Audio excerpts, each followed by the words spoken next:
From the beginning of this podcast, I have tried to make it clear that my principal aim is to educate and strengthen the church and, individual Christians, to bolster their faith, to give them resources and answer difficult questions, and also to do the work of an evangelist and spread the message of the gospel to those who may not have heard it expressed in a way that they could understand, or just may not have been presented with it enough times to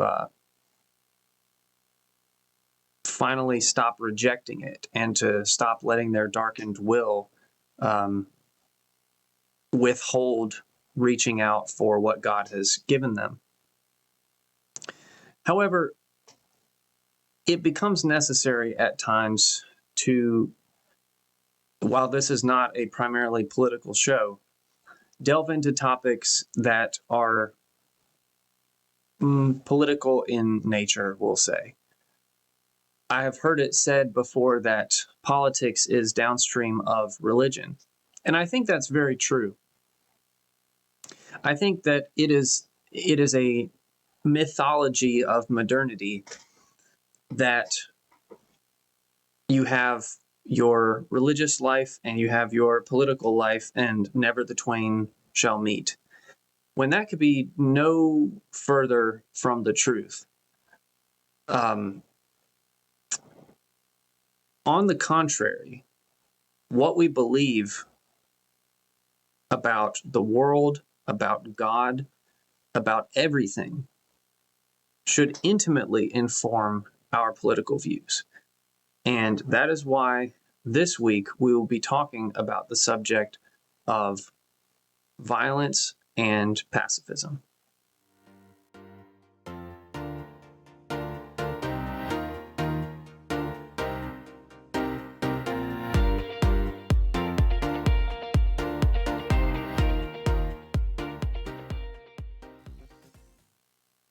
Okay, saints and sinners, welcome back. Thank you for joining me for another episode of Luke Up.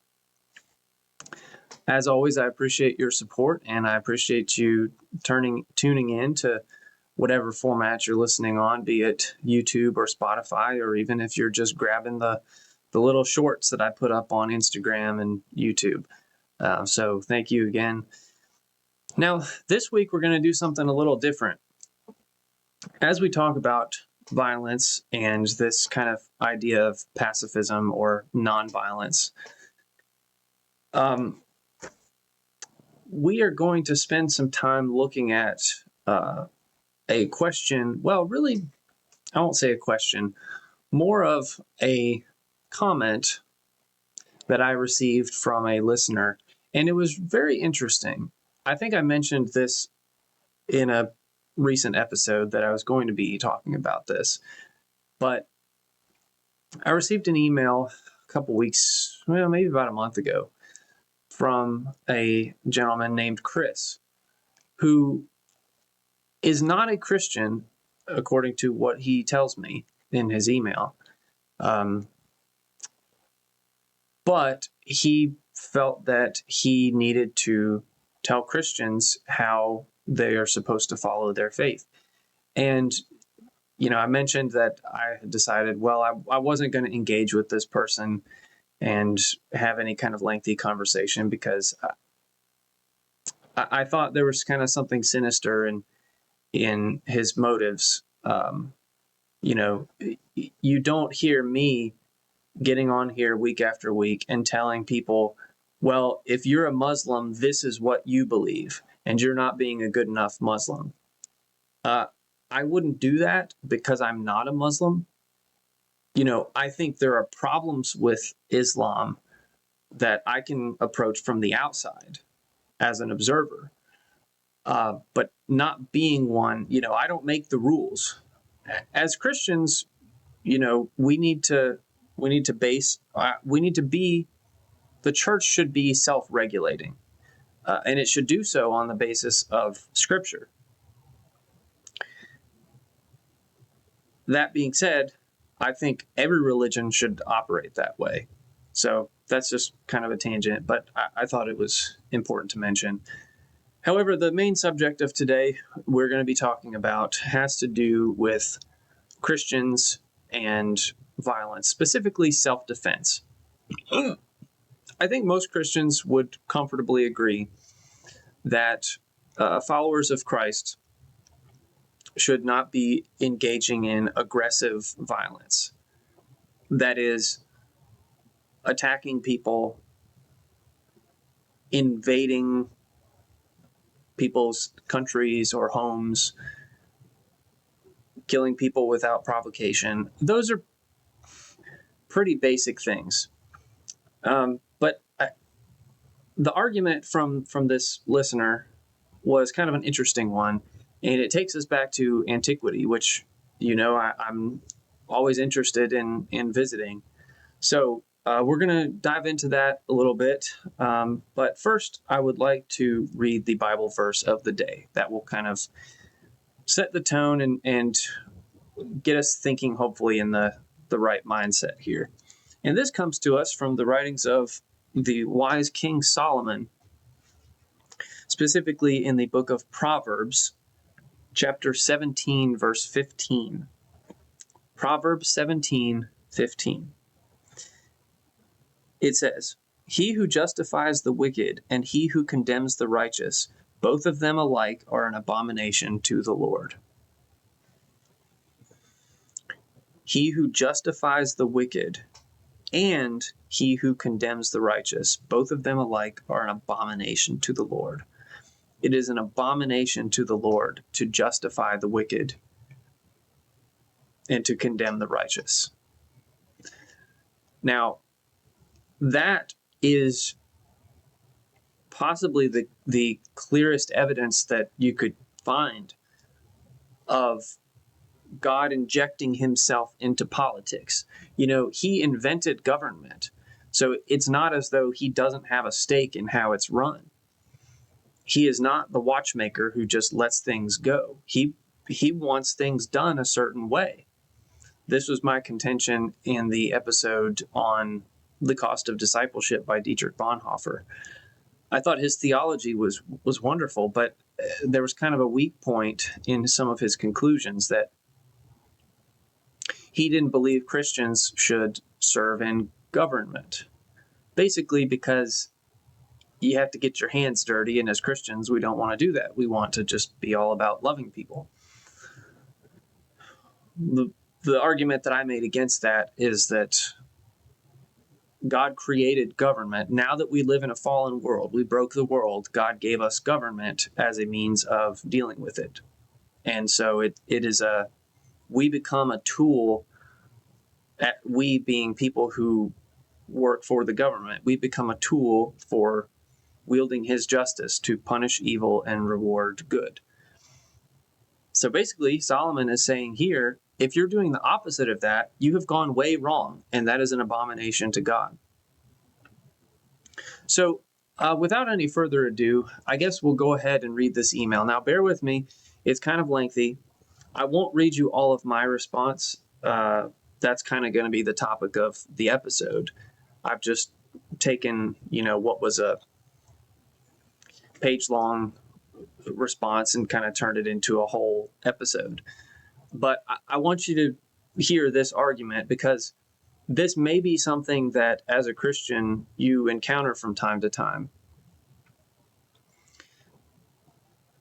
I think broadly, this is an important thing to consider, that we may be faced, and in fact, I would say are often faced, with people that do not share our faith, yet take it upon themselves to tell us how we should conduct our faith.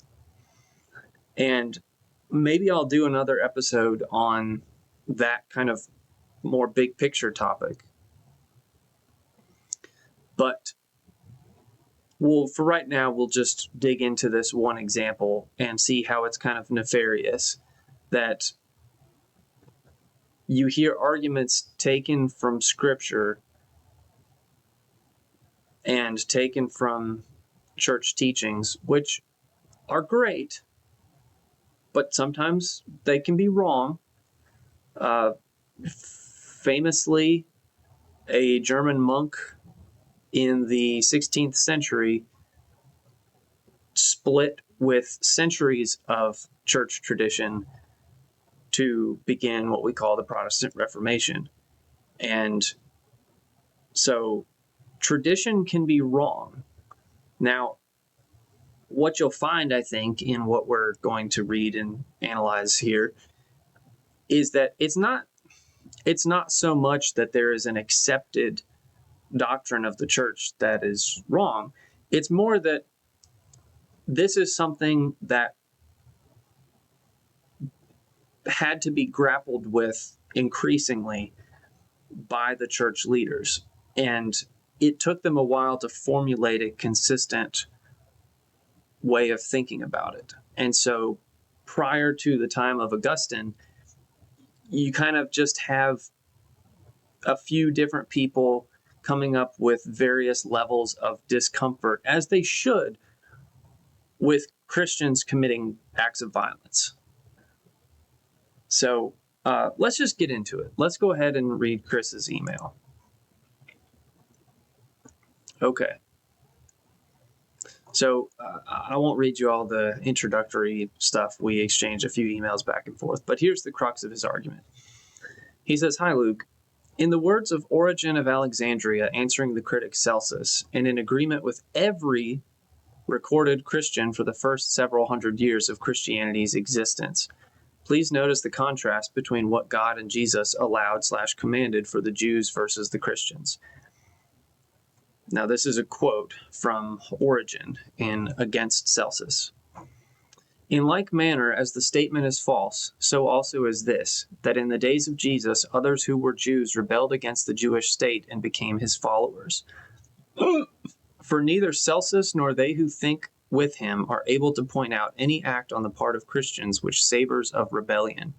And yet, if a revolt had led to the formation of the Christian commonwealth, so that it derived its existence in this way from that of the Jews, who were permitted to take up arms in defense of the members of their families and to slay their enemies, the Christian lawgiver would not have altogether forbidden the putting of men to death, and yet he nowhere teaches that it is right for his own disciples to offer violence to anyone, however wicked.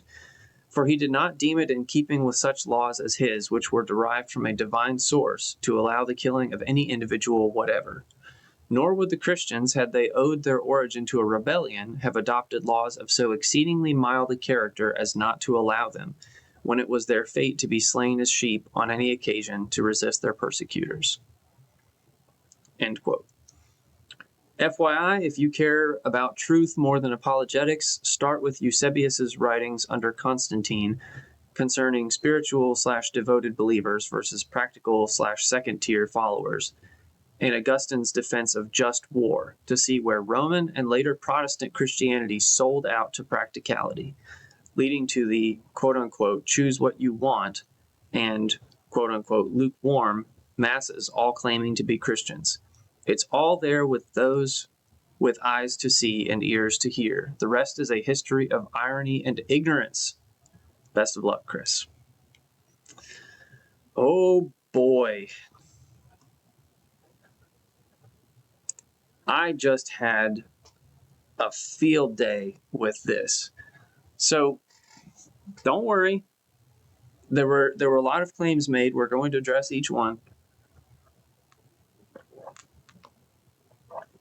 Obligatory water swig. So I have looked into the writings of several of the early church fathers. Now, it's important to note, I want to look at one of the first things that Chris said. And he went out of his way to say this. He said, "In the words of Origen of Alexandria answering the critic Celsus, and in agreement with every, all caps, every recorded Christian for the first several hundred years of Christianity's existence." Okay. This is something that people who don't have a really strong argument will do often. It's sort of the 5,000 Frenchmen can't be wrong argument. It's, well, everyone agrees with this. So you're on your own side. You're going against everyone because everyone agrees with this. Okay. Now the quote that I read there, that's real. Origen did write that. I'll read you another quote that he wrote. I think in the same. I don't know if you'd call it a book or just more of a treatise, but he said, "We do not go forth as soldiers with the emperor, even if he require it, but we fight on his behalf, forming a special army, an army of piety, by offering our prayers to God." He also argued that Christians should submit, quote unquote, like sheep to all persecution. Okay, so fair enough. We have one early Christian teacher and thought leader, saying, nope, no violence for anyone under any circumstance. Whatever bad happens to you, you just sort of take it. Whatever bad happens to someone else, no, that's not we don't worry about that. We submit like sheep. Okay, one person. Well, what were his contemporaries saying?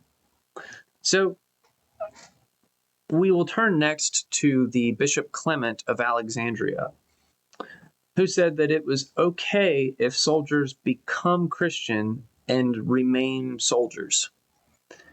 And this was virtually all that he said on the subject. He acknowledged that Christians should not go and become soldiers because it's a profession of violence. But if someone is a soldier in the Roman imperial army and converts to Christianity, which is a thing that happened, then, well, it was okay if he remained a soldier. Now, there were certain conditions to that. So what Clement and Tertullian, who we'll talk about in a moment, Tertullian, I think, famously was one of the first to put forth a formal doctrine of the Trinity. That's sort of his claim to fame. So I don't want to besmirch him, but we'll talk about him in a moment. So Clement said nothing about situations where personally you as a Christian or a loved one are in serious mortal peril.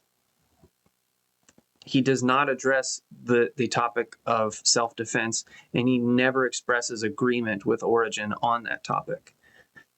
In fact, he even says that it's okay for soldiers to remain soldiers after they convert to Christianity. So what he was more concerned about was the sort of cultish aura around the Roman imperial legions. You know, if you were a soldier, you were in pretty much a cult of the emperor. The emperor was like your god. And, you know, this carried with it a certain debauchery in the ranks. You know, soldiers in wartime historically famously are not the most morally airtight of professions.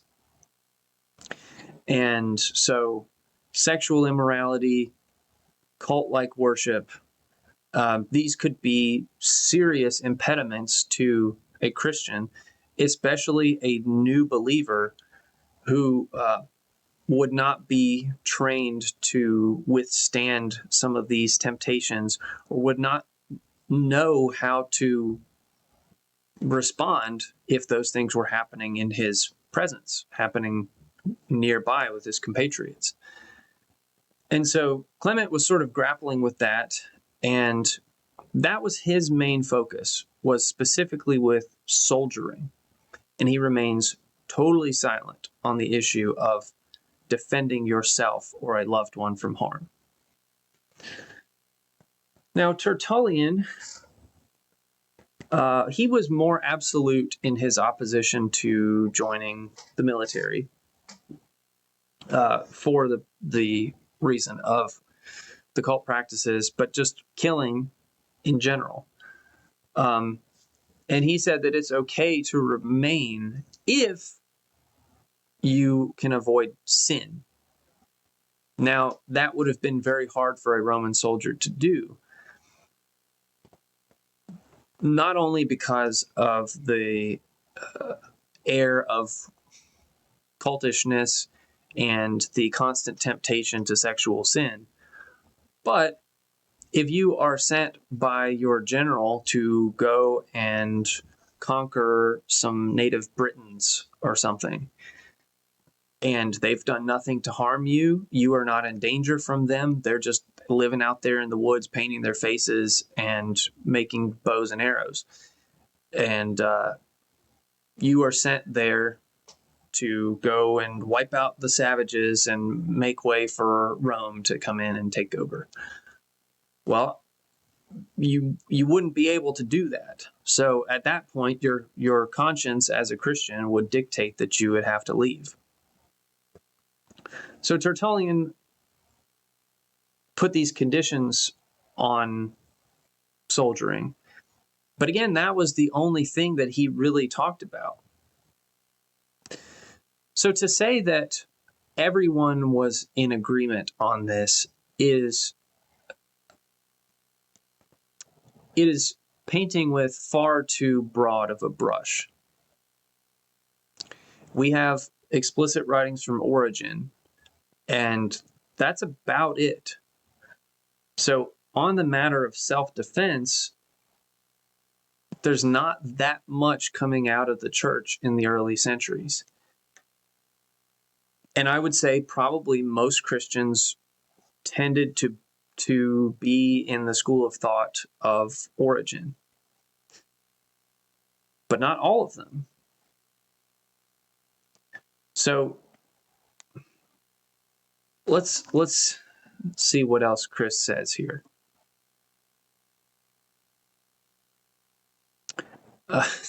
So if you care about truth more than apologetics, first of all, I don't even know. Side note, I don't even know what that means. Apologetics is a pursuit of the truth. So that's kind of an interesting little jab that he had to throw in there that, logically doesn't make sense. But he said, start with Eusebius's writings under Constantine concerning spiritual devoted believers versus practical second tier. And Augustine's defense of just war to see where Roman and later Protestant Christianity sold out to practicality. So this, I think, is the crux of his argument. He is saying that, okay, so Constantine becomes emperor in, I think, the 4th century. And after his experience at the Battle of Milvian Bridge, where he's looking for whatever God will lead him to victory. And he sees this vision. I can't remember if it's a vision or a dream, but of Chi Rho, which is the P with a X below it. It's like the first 2 letters in the word Christ, like CR essentially. Not CH, but the cr sound, and so that the letter Chi and the letter Rho, which I guess actually Chi would be the X and Rho is more of the P. I digress. After seeing that symbol sort of supernaturally by whatever means you think that happened, he has a victory in battle and attributes it to Jesus Christ, and he converts to Christianity. And I don't think it was in his lifetime. I think he kind of set things in motion, but I think it maybe was um, his immediate follower in lineage who made Christianity the official religion of the Roman Empire. And so this is how you get the Holy Roman Empire. And Christianity goes from being a minority religion of persecuted former Jews who were at constant odds with the Roman Empire and finding themselves at the end of a noose or a stake that was burned with 20 others. They go from constant persecution to it's safe now and it is celebrated, and we're going to use the vehicle of empire to spread Christianity to the world around us. And so what Chris is saying here is that with Constantine and the beginning of the Holy Roman Empire, you see this concession that, well, the Roman Empire is a military institution. We conquer, and that's how we spread our empire. So we need to make that okay. If we're going to be Christian, we got to make the conquering okay. Well, that's not really what Augustine does with just war theory. It's not about justifying conquest. It's about setting rules, recognizing that nations are made up of people, empires are made up of people, whatever form of nation, whether it's an empire or a republic or a city-state, your nation is made up of people. And ideally, most of those people would be Christian because then you have a better nation state. But from time to time, those nations are going to have tension with their neighbors. And, when that comes to blows, we need rules for how we're going to conduct ourselves.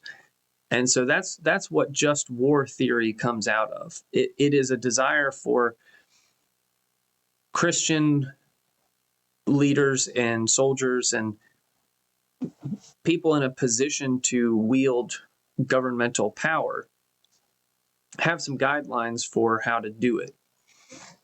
Excuse me.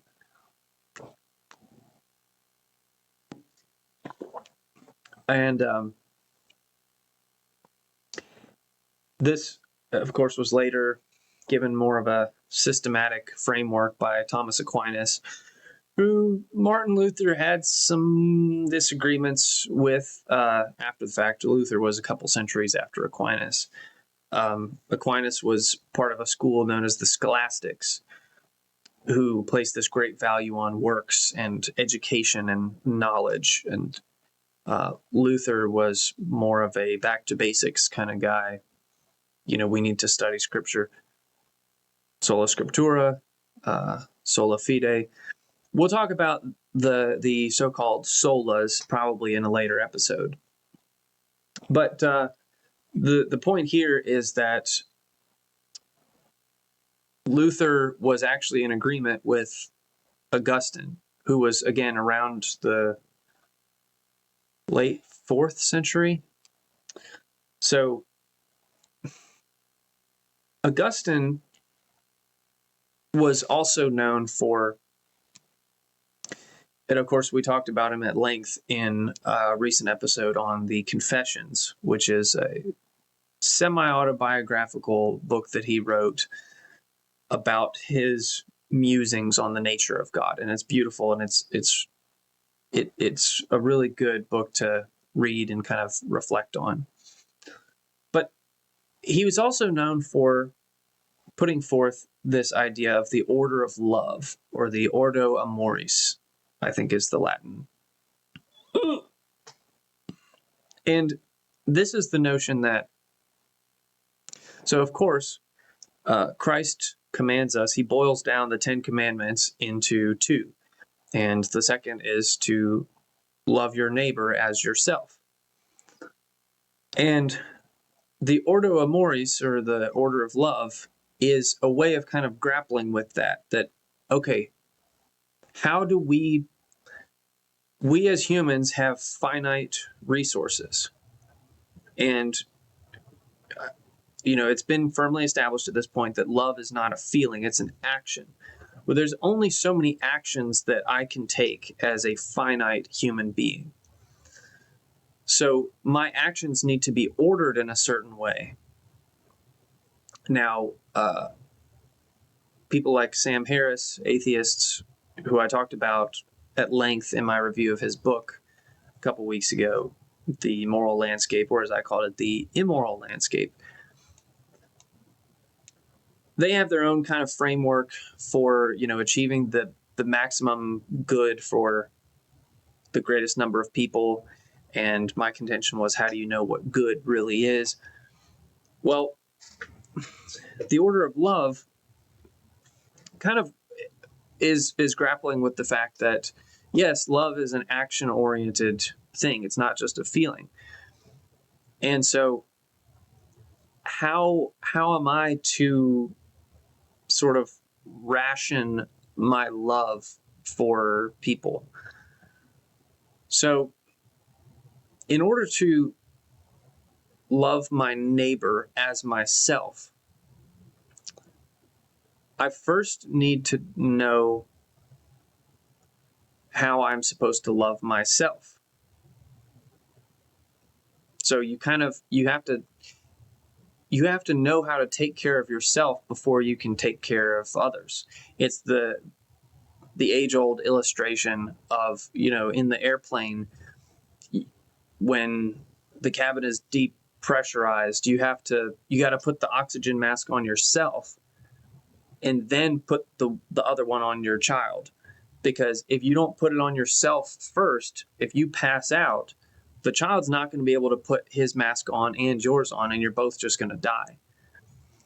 So you have to put your mask on first, and then you can help your child.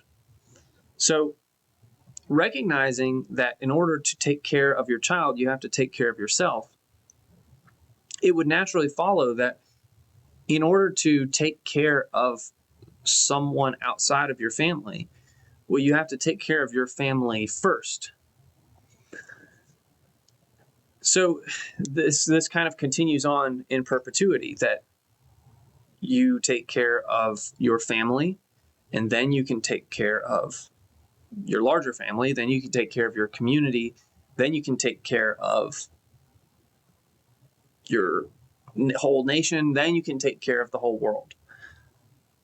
But, you have a greater stake in and a greater responsibility for your child than you do for someone else's child halfway across the world. I know for a fact that there are children that are starving right now, but my child is not starving because he's my responsibility. And I make sure that he is taken care of because I'm his father. But having taken care of him, I do have some left over. I have additional resources. But why would I send those to people that don't know me, will never appreciate it, and it may be squandered anyway by the time it gets there, when instead I can give it to a local ministry that provides for needy people right here in my own community? The people that I see around me all the time, that, they are homeless, they are poor and don't know how they're going to pay for the baby that they just had, and they're considering an abortion. The veterans that are around me, those are people that I know, that I see, that I have a stake in. And so you can't care for people that are far outside of your circle until you care for the people in your circle first. So this sort of brings us to the main meat of what I wanted to talk about today. As usual, we're about halfway into the episode and we're finally getting to the point. Don't worry, I have plenty of scripture to go around because I want to talk about some things that often get misappropriated in how we talk about violence and self-defense and things like that.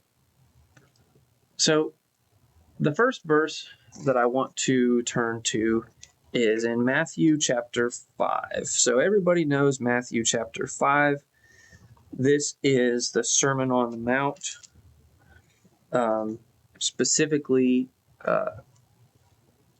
it's well known for the Beatitudes. Blessed are such and such for such and such. They will get this. If they are blessed because they will get this. And so it's the classic inversion. He says, blessed are the poor, blessed are those who mourn. But I digress. No, what I want to look at is Matthew 5:38 and really down through 48. This is Christ speaking. You have heard that it was said, an eye for an eye and a tooth for a tooth. But I say to you, do not resist an evil person, but whoever slaps you on your right cheek, turn the other to him also. If anyone wants to sue you and take your shirt, let him have your coat also. Whoever forces you to go 1 mile, go with him 2. Give to him who asks of you, and do not turn away from him who wants to borrow from you. You have heard that it was said, you shall love your neighbor and hate your enemy. But I say to you, love your enemies and pray for those who persecute you, so that you may be the sons of your Father who is in heaven. For he causes his sun to rise on the evil and the good, and sends rain on the righteous and the unrighteous. For if you love those who love you, what reward do you have? Do not even the tax collectors do the same? If you greet only your brothers, what more are you doing than others? Do not even the Gentiles do the same? Therefore you are to be perfect as your heavenly Father is perfect. Now, that is a very high calling. It is a very high bar. I said last week that Jesus sets a very low bar of entry, but he sets a very high bar for the finished product. Now, I need to say this from the outset, that I don't think that violence is ever good. It's never an inherent good in itself. But as we read in our verse of the day a few minutes ago, those who reward the wicked and punish or condemn the righteous, they are an abomination to God. And this goes back to the order of love, that if you really love someone, then you will want to prevent them from coming to harm. So if you really love the stranger on the street, then you will want them to not come to harm at the hands of the other stranger who is robbing them and attempting to hurt them or kill them or rape them. Something awful. Martin Luther says when he talks about the 10 Commandments in his large catechism, that with every negative commandment, there is an implied positive command. That not only are you not to steal, but you are to help your neighbor protect that which is his. Not only are you not to kill, but you are to preserve life. Well, sometimes in order to preserve someone's life, you have to protect them from someone else. So let's talk about this, because everyone loves to I always say this is the game that people play. They want to take one little sentence out of the entire Bible and look, this supports my view, and you Christians, you are bigoted and wrong. So Christ says, I say to you, do not resist an evil person, but whoever slaps you on your right cheek, turn the other to him also. Now, you have to understand he is not talking about someone who is placing you or your family in grave mortal peril. A slap on the face, especially in that time, was not considered a threat of death. It was considered an insult. And I understood that even when I was a kid, that, because you see it in movies. When someone slaps someone else, it's usually a woman slapping a man like he's done something horrible, and she's slapping him like, how dare you? She's not trying to knock him out or kill him or do anything awful to him. She's trying to embarrass him. And if he is, a weak, self-obsessed man, then what he will do is fight back. He will say, well, she slapped me. Now I'm going to punch her in the face. But no, we are called by Christ to suffer insult. We'll talk more about this in a few minutes. Oh man, I've got to hurry up. We got so much to cover here. So this is referring to insult. So let's move on to the next verse that I want to look at. And this will come to us from 1 Peter. I've been spending a lot of time in Peter's writings lately, both in my personal study and in the podcast, I feel. But this is good stuff. So 1 Peter chapter 2, verse 20, for what credit is there if when you sin and are harshly treated, you endure it with patience? But if when you do what is right and suffer for it, you patiently endure it, this finds favor with God. Now, you could say, well, look, Christians are to suffer patiently whatever happens to them. So if someone tries to murder their child, well, I guess they're just supposed to suffer it with patience, and it's in God's hands. But if you don't read the rest of chapter 2, you miss the entire context. He is talking about submitting to authority. He just got through saying, submit yourselves for the Lord's sake to every human institution, whether to a king as the one in authority, this is verse 13, or to governors as sent by him for the punishment of evildoers and the praise of those who do right. For such is the will of God, that by doing right you may silence the ignorance of foolish men. He's talking about submitting to a government that is guilty of malpractice. They are not fulfilling the role that God has established for them. When you are persecuted by your government and you are a Christian, you are to endure it patiently because this finds favor with God. I'll have more to say about that in a few minutes. But again, this is not about an individual person threatening you with harm. This is about the government threatening you with harm. Okay.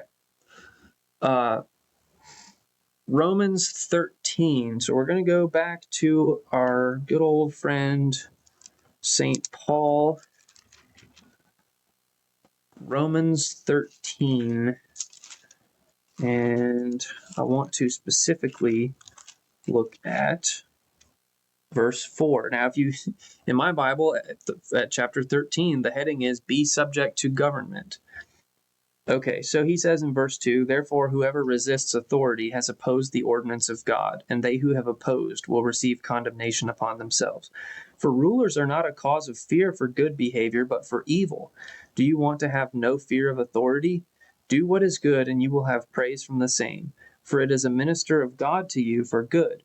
But if you do what is evil, be afraid, for it does not bear the sword for nothing. For it is a minister of God, an avenger who brings wrath on the one who practices evil. Okay.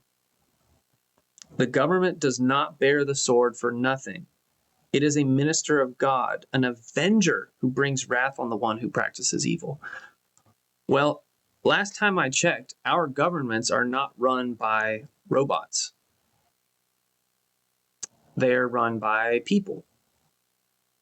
And this is something that God was willing to accept when he gave it to us as kind of a stopgap measure for dealing with the problem of sin. It can never do perfect justice, but it should try to get as close as possible. This is why I contended in my episode talking about Bonhoeffer's writings that you want Christians serving in government because the alternative is far scarier.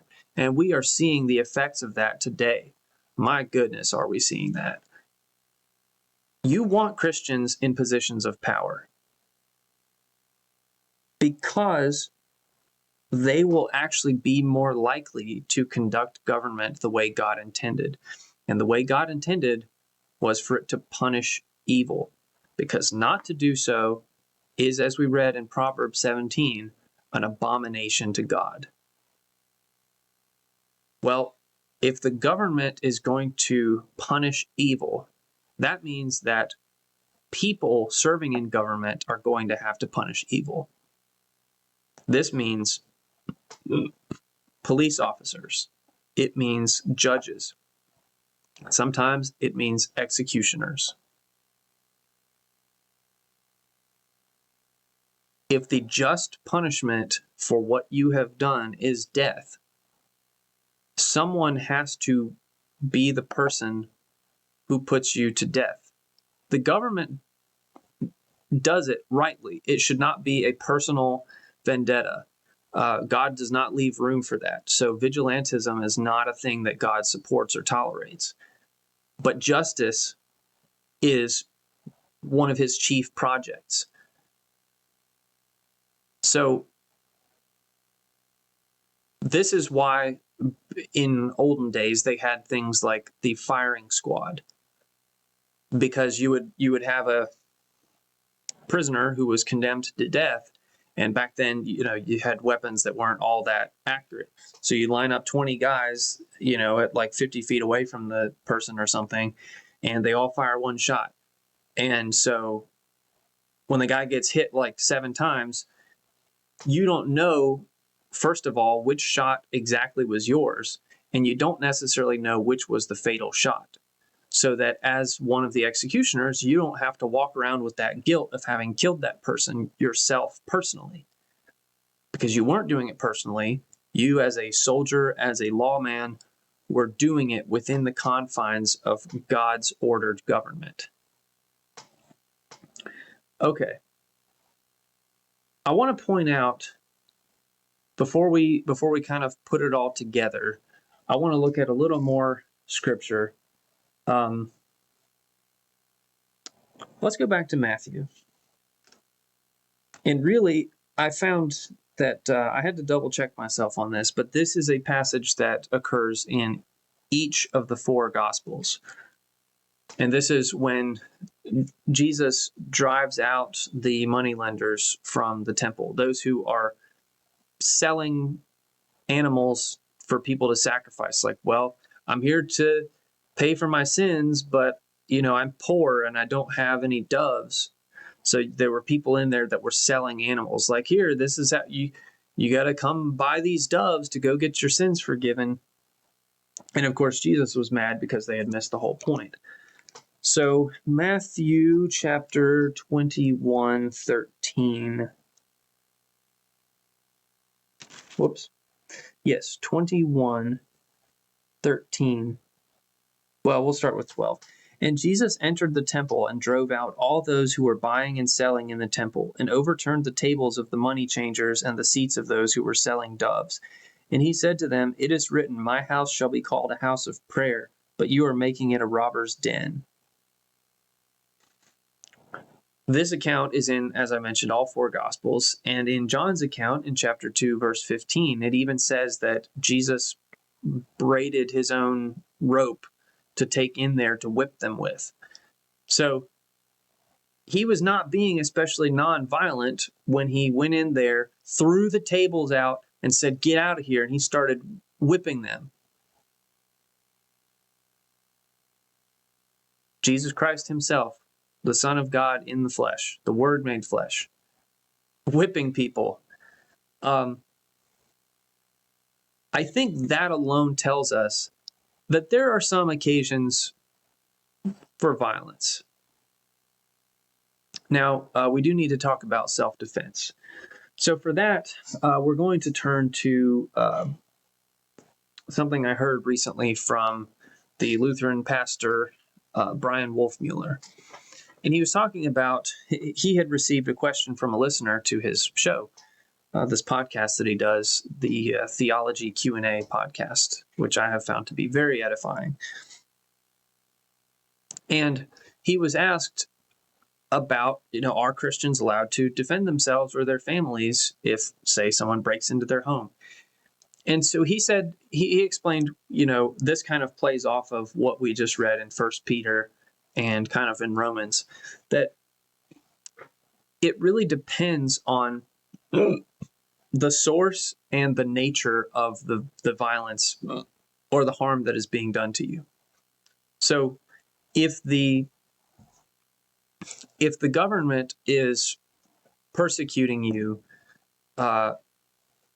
for your faith, well, we have clear commands, we have clear instruction in 1 Peter that we are to endure it, because this finds favor with God. He will care for us, he will minister to us, and he'll reward us for being faithful to him when even the state has twisted against him and us in his place as messengers for his kingdom.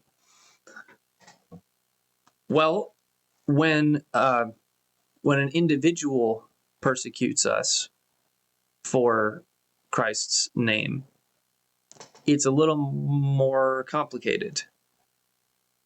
And I think, this is where we have to look at Jesus' instruction. If we are insulted, we shouldn't rise to that and, approach it with eye for an eye, tooth for a tooth. You called me a nasty name, now I'm going to call you a nasty name, you low down, yellow, whatever. So, and I say that as someone who has struggled with anger a lot in my life and indignation. And it's so easy to go from righteous indignation to unrighteous indignation. And that is a line that I know where it's at because I've crossed it long enough. I've crossed it enough times that I kind of have it pretty well defined now. Lord willing, I will keep my eye on that and, make sure I know where it is. So if we are being persecuted for our faith, we should endure it. And the tricky thing that you run into is when someone who is not the government is persecuting you, but not for your faith. When you are just under physical threat of harm from not the government. So they don't have a right to do that. Someone on the street does not have the right to pull out a gun and say, "Give me your wallet or I'll shoot you." They have no God-given authority to do that. And if I think that they are likely to kill me, I not only have the option, but I really have the obligation, going back to the Ordo Amoris, I have the obligation to my family to ensure that I'm around to take care of them. And whatever obligation that I had to this man who is threatening my life, he just surrendered with his actions. Now, if someone comes up to you on the street and says, "Hey, please, I'm starving, I need some money, I ran out of gas," or whatever, I think we should do what we can to help them. And, I learned this from a pastor one time, don't just hand people money. When they say, "My car broke down and I ran out of gas," you go meet them at the gas station and you offer to buy them gas. And a lot of times people will show what they're really about because they will book it and get out of there because they're really just looking for drug money. But every once in a while, I've had this happen at least once, I think maybe twice, if I remember correctly. maybe just once, where somebody actually took me up on that and I was able to do that for her. But we should help people when they need it and when we are able to provide it. But when they're trying to skip ahead and jeopardize my family, who I have an obligation to, my obligation to my family comes first. Now, that being said, we should do what we can to not harm people to the extent that it's possible. But it's just like with police officers. God has delegated governmental authority to them. Well, I think God delegates governmental authority. The laws recognize, in any just society, and ours still has this somewhat, the law recognizes self-defense as a legitimate reason to harm someone else if they are threatening you with harm. And that is born out of a recognition of this concept that life is sacred.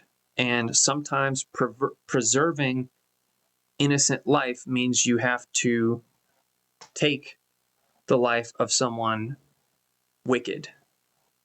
Now, this is not something to be undertaken lightly. This is why God gives this to government. And I think it gets a little murky because sometimes the government can delegate that to individuals and recognize it in the case of self-defense. But it is an authority that God has delegated to government. So when a police officer shoots a criminal who is threatening the life of another person, they're not committing murder. They are punishing the wicked and protecting the righteous. The person who didn't do anything wrong, who's about to get shot, they're protecting that person. And that's good. So my question, and the thing that ultimately the reason that I decided not to have a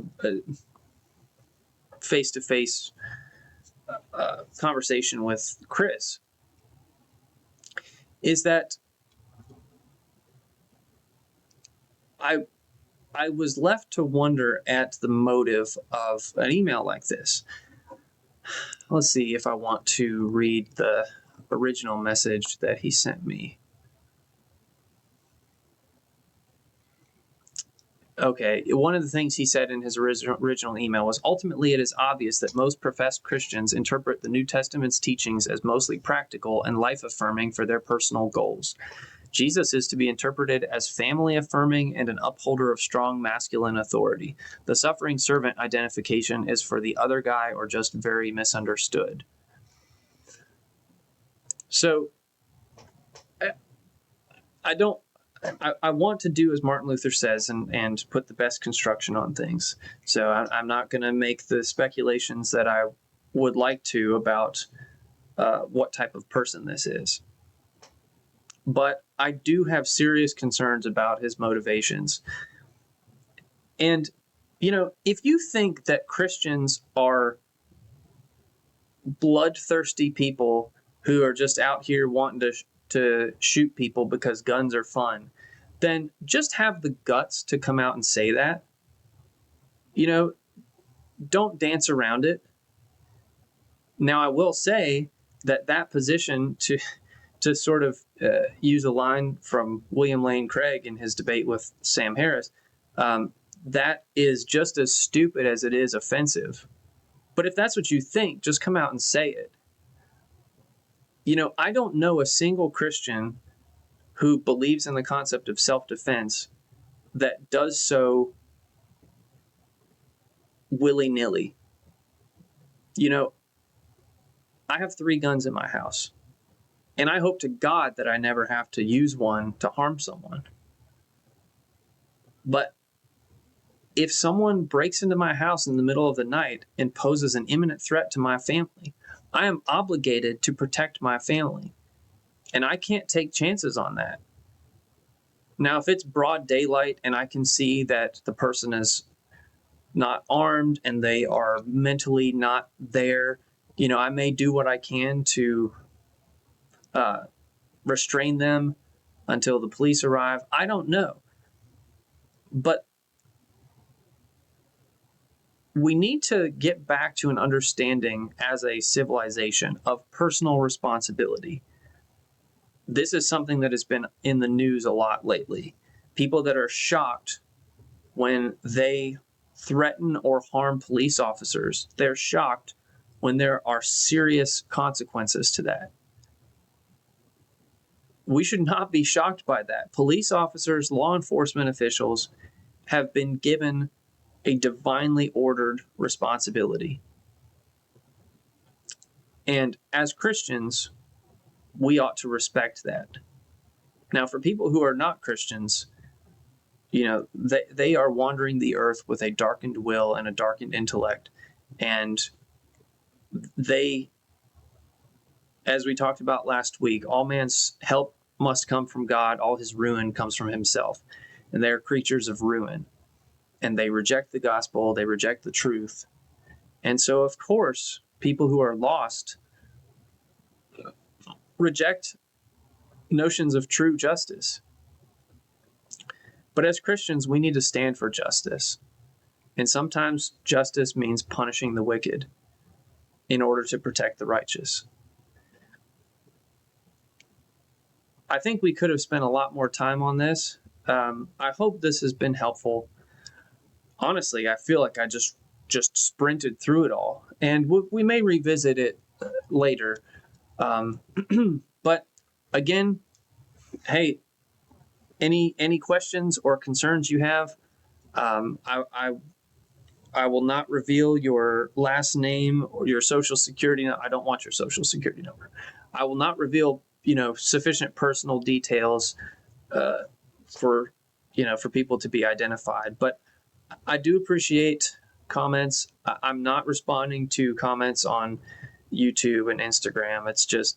It's a cesspool of humanity, and it's not good for my soul to engage in that. But if you want to take the time and write me a thoughtful message, even if you disagree with me, I will really try to be respectful, as Paul says, to the extent that it lies with you, be peaceable with all men.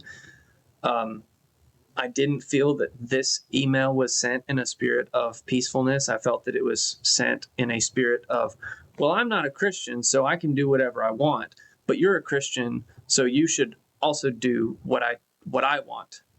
And that's ridiculous. So, but I hope that this has been helpful. Stay strong in the faith. I know that you are, if you're listening to this. We don't mince words here on Luke Up. I'm sure that this video is going to get me a lot of negative feedback, but the truth matters. Justice matters, as we read about in our Bible verse of the day. It is so important to God. So let us not be moral cowards, but let us call evil evil, and let us respect the government for punishing it. Thanks for tuning in, as always. I'm Luke, not the saint, just a sinner, and this is Luke Up. Thanks for watching, and God bless.